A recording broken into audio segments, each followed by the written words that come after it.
এক যে ছিল মিষ্টি ছেলে আবু বক্কর নাম, মজারে মজারে দুষ্টুমিতে শেখাতো ইসলাম। বাবা মায়ের বাধ্য ছেলে, অভিযোগ কারো নাই, তাই তো তাকে আদর করে ভালোবাসে সবাই।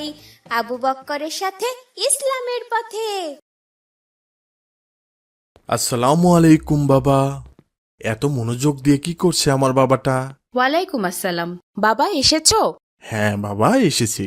তুমি এত মনোযোগ দিয়ে কি করছো? বাবা একটা বিষয় কোনোভাবেই মেলাতে পারছি না।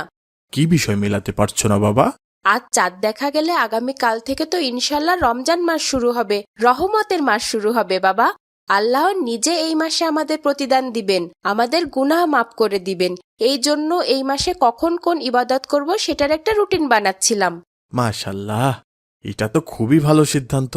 বাবা, আমি চাচ্ছিলাম রমজানের 30 দিনে আমি পবিত্র কুরআন একবার খতম করব, কিন্তু রমজানে কখন কুরআন তিলাওয়াত করব সেটাই বুঝতে পারছি না। বাবা, তুমি চাইলে সাহরি খাওয়ার আগে প্রতিদিন এক পারা করে কোরআন তিলাওয়াত করতে পারো। ওই সময় আমিও কোরআন তিলাওয়াত করি। দিনে কুরআন তিলাওয়াত করা যাবে না বাবা? হ্যাঁ যাবে, তবে সাহরি খাওয়ার আগের সময়ে ভোরে আল্লাহ তাআলা দুনিয়ার আসমানে নেমে আসেন আর বান্দাদের ডেকে ডেকে গুনাহ মাফ করে দেন, বান্দার সকল চাওয়া পূর্ণ করেন। তাই আমাদের জন্য এই সময় আল্লাহকে খুশি করাটা অনেক গুরুত্বপূর্ণ বাবা। এই সময়ের দোয়া আল্লাহ ফিরিয়ে দেন না। আমাদের উচিত এই সময়ে তাহাজ্জুদ সালাত আদায় করা, বেশি বেশি নফল ইবাদত করা। ধন্যবাদ বাবা। তাহলে সেহরির আগে তাহাজ্জুদ সালাত আর কুরআন তিলাওয়াত রাখি। হ্যাঁ বাবা, রাখতে পারো। বাবা, তুমি কি আমার পুরো রমজানের প্ল্যানটা শুনবে? কি কি রেখেছো তোমার প্ল্যানে? সেহরির আগে ঘুম থেকে উঠে প্রথমে তাহাজ্জুদ সালাত আদায় করব, তারপর প্রতিদিন এক পারা করে কুরআন তেলাওয়াত করব ইনশাল্লাহ। এরপর সেহরি খেয়ে ফজরের নামাজ আদায় করে ঘুমিয়ে যাব। ঠিক আছে না বাবা? বাবা, তুমি এখানে আরো কিছুটা ইবাদত যোগ করতে পারো।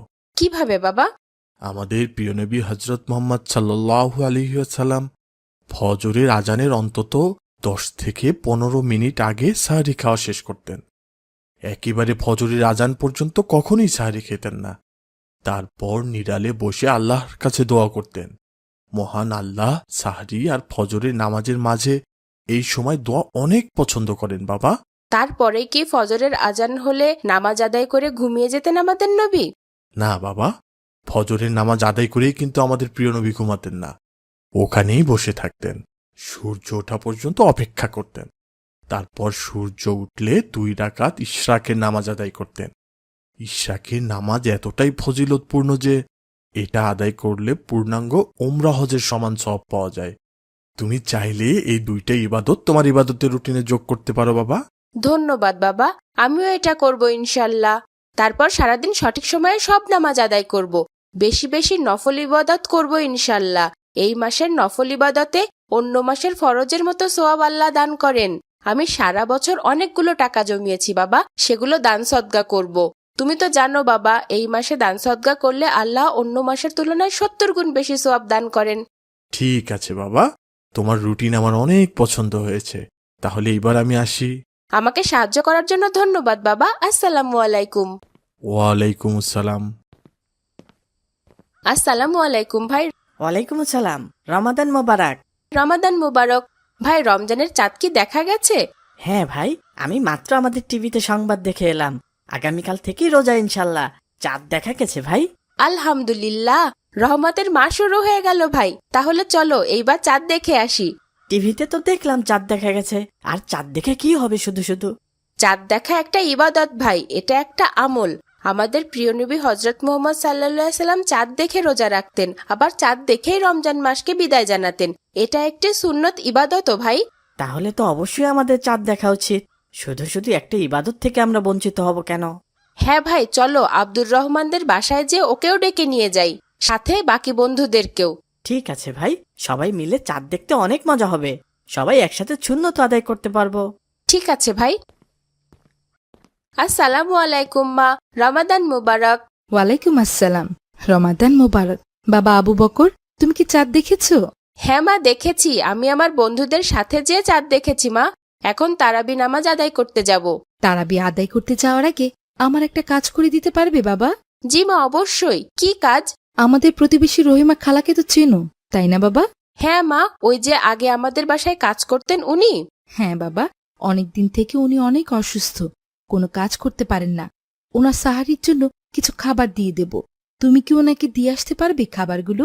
ঠিক আছে, অবশ্যই। উনি তো আমাদের প্রতিবেশী, এই রমজানে তো আমাদের সব প্রতিবেশীদের খবর নেওয়া উচিত। শুধু রমজান না বাবা, সারা বছর আমাদের প্রতিবেশীর দায়িত্ব পালন করা উচিত। ইসলামে প্রতিবেশীর প্রতি হকের কথা অনেক গুরুত্ব দিয়ে বলা হয়েছে বাবা। ঠিক আছে মা, তাহলে আমাকে খাবারগুলো দাও, আমি তারাবির পড়তে যাওয়ার সময় দিয়ে দেব ওনাকে। ধন্যবাদ বাবা, তুমি অজু করতে থাকো, আমি খাবারগুলো রেডি করে নিই। ঠিক আছে মা, আমি প্রতিদিন যে ওনাকে খাবার দিয়ে আসবো ইনশাল্লাহ। ইনশাল্লাহ বাবা। কার্টুন বানিয়ে ঘরে বসে আয় করুন লক্ষ লক্ষ টাকা। যদি আপনার একটি ল্যাপটপ অথবা কম্পিউটার থাকে তাহলে আপনিও বানাতে পারেন আমাদের মতো মজার মজার কার্টুন গল্প। আমাদের রয়েছে cartoon making zoom live course. এই কোর্সটির মাধ্যমে বানাতে পারেন ইসলামিক গল্প, রূপকথার গল্প, ভূতের গল্প, টুনটুনির গল্প সহ সব ধরনের কার্টুন গল্প। কোর্স ফি জানতে নিচে যে কোনো লিংকে যোগাযোগ করুন। ভাই আসিফ, তুমি কি আজ রোজা রেখেছো? হ্যাঁ ভাই, অবশ্যই, আমি তো প্রতি বছরই রোজা রাখি। তুমি কি আসর নামাজের পর আমার সাথে এক জায়গায় যেতে পারবে ভাই? কোথায় যাবে ভাই? সারা বছর আমি কিছু টাকা জমিয়েছি, ওগুলো দিয়ে কিছু রমজানের বাজার করব। এরপর আমাদের বাড়ির পাশে যে আব্দুল্লাহ আছে না, ওর না বাবা নেই, এতিম, ওকে বাজারগুলো দিয়ে আসবো। তুমি যাবে আমার সাথে? ঠিক আছে, যাবো ইনশাল্লাহ। ক্লাস শেষ হলে আমাকে ডেকে নিয়ে যেও। ঠিক আছে ভাই। ভাই তাড়াতাড়ি খাও, কেউ দেখে ফেললে সর্বনাশ। আমরা রোজা না রেখে দিনের বেলা খাবার খাচ্ছি, সবার কাছে লজ্জায় পড়তে হবে। ভাই তোমরা এগুলো কি করছো? রোজা না রেখে লুকিয়ে খাবার খাচ্ছো? না মানে, আসলে না মানে ভাই, তুমি তো সকালে বললে তুমি নাকি রোজা রেখেছো, মিথ্যা কেন বললে? সারাদিন না খেয়ে রোজা রাখতে ভালো লাগে না, তাই লুকিয়ে খাবার খাচ্ছিলাম। ভেবেছিলাম কেউ দেখতে পাবে না। লুকিয়ে খাবার খেলে হয়তো মানুষ দেখতে পায় না, কিন্তু মহান আল্লাহ তো সব দেখতে পান। তুমি যেখানে যেভাবে লুকিয়ে যে অন্যায় করো না কেন, আল্লাহ কিন্তু সব দেখতে পান ভাই। এই আসমান জমিনের সব ব্যাপারেই তিনি অবগত। সুতরাং মানুষের উচিত আল্লাহকে প্রকাশ্য ও গোপনে সর্বাবস্থায় ভয় করা। আসলে আমি রোজাটা রাখিনি ভাই, এই জন্য লুকিয়ে খাবার খাচ্ছিলাম। ভাই, রোজা ফরজ ইবাদত, কোনো কারণ ছাড়া রোজা ভাঙলে আল্লাহ ভয়ানক শাস্তি দিবেন। রাসূল সাল্লাল্লাহু আলাইহি বলেছেন, একদিন আমি স্বপ্নে দেখলাম জাহান্নামে একটি সম্প্রদায় উল্টোভাবে ঝুলছে, তাদের গাল ফাড়া, তা থেকে রক্ত ঝরছে, তারা ভয়ানক যন্ত্রণায় কাতরাচ্ছে। আমি জিজ্ঞেস করলাম এরা কারা? তখন ফেরেশতারা বললেন, এরা সেসব ব্যক্তি যারা বিনা কারণে রমজান মাসের রোজা নষ্ট করেছে। তাহলে ভেবে দেখো তো ভাই, রোজা ভাঙার শাস্তি কতটা ভয়ানক।